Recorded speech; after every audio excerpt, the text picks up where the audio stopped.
Hello and welcome students, Gyanjyoti coaching সেন্টারের পক্ষ থেকে তোমাদের সকলকে আরো একবার স্বাগত। একাদশ শ্রেণী ইউনিট 1 শিক্ষার ধারণা নিয়ে কিন্তু আজকে 6টা কোশ্চেনের মতন কিন্তু আজকে আমি নিয়ে এসেছি।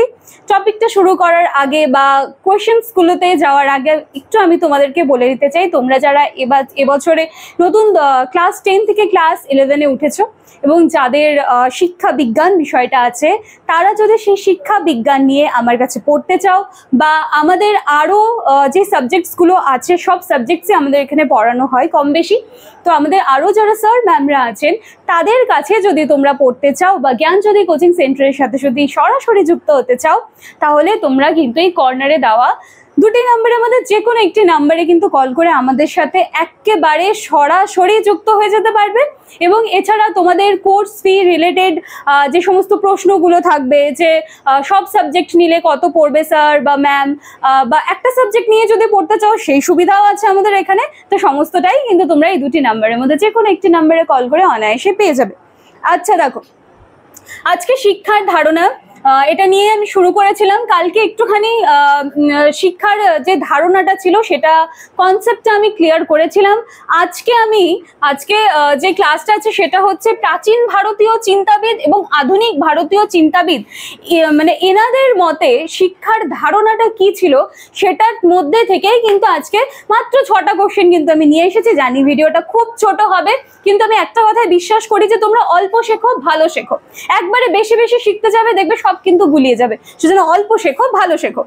আচ্ছা দেখো, সবার প্রথমে আমি একটুখানি বলে নিতে যাই, তোমাদের টেক্সট বুকে কিন্তু ছক করে দেওয়া আছে, ঠিক আছে? ছক করে একেবারে রীতিমতো আধুনিক ভারতীয় চিন্তাবিদদের মতামত কি ছিল শিক্ষা নিয়ে, প্রাচীন পাশ্চাত্য চিন্তাবিদদের মতামত কি ছিল, এছাড়াও প্রাচীন ভারতীয় চিন্তাবিদদের মতামত কি ছিল, সবটা কিন্তু খুব সুন্দর করে ছক করে দেওয়া আছে।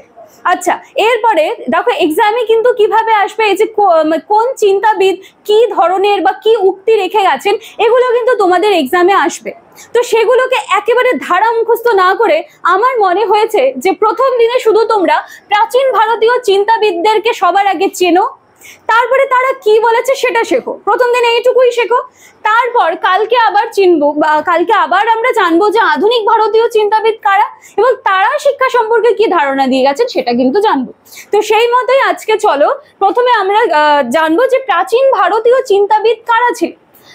যাজ্ঞবল্ক্য ছিলেন, কৌটিল্য, শঙ্করাচার্য এবং কনাদ ছিলেন, ঠিক আছে? যাজ্ঞবল্ক্য, কৌটিল্য, শঙ্করাচার্য এবং কনাদ, এই কজন ছিলেন প্রাচীন ভারতীয় চিন্তাবিদ। হয়ে গেল। এরপরে দেখো 2 নম্বরে রেখেছি, আমি পাশটায় চলে আসি। 2 নম্বরে রেখেছি আধুনিক ভারতীয় চিন্তাবিদ। আধুনিক ভারতীয় চিন্তাবিদদের সঙ্গে কিন্তু কম বেশি আমরা সকলেই পরিচিত, অবশ্যই পরিচিত, খুব সুন্দরভাবে পরিচিত। স্বামী বিবেকানন্দ, স্বামী দয়ানন্দ, রবীন্দ্রনাথ ঠাকুর, ঋষি অরবিন্দ প্রমুখ, ঠিক আছে? এইবারে দেখো আজকে কিন্তু আমি আধুনিক ভারতীয় চিন্তাবিদদের যে ধারণা ছিল শিক্ষা সম্পর্কে সেটা কিন্তু আমি সেখান থেকে কোশ্চেন আজকে আনিনি। আজকে কিন্তু জাস্ট আমি প্রাচীন ভারতীয় চিন্তাবিদ যারা ছিলেন তাদের শিক্ষা সম্পর্কে কি ধারণা সেটা নিয়ে কিন্তু 6টা কোশ্চেন নিয়ে এসেছি। দেখো 1 নম্বরে রয়েছে আত্ম উপলব্ধির উপায় হলো শিক্ষা। এটা কে বলেছেন বা উক্তিটি কার? এই উক্তিটি হলো শঙ্করাচার্যের। এবং শঙ্করাচার্য প্রাচীন ভারতীয় চিন্তাবিদ না আধুনিক ভারতীয় চিন্তাবিদ? শঙ্করাচার্য কিন্তু দেখো এই যে প্রাচীন ভারতীয় চিন্তাবিদ, ঠিক আছে? এরপরে দেখো শিক্ষা মানুষকে আত্মবিশ্বাসী ও আত্মত্যাগী হতে উদ্বুদ্ধ করে।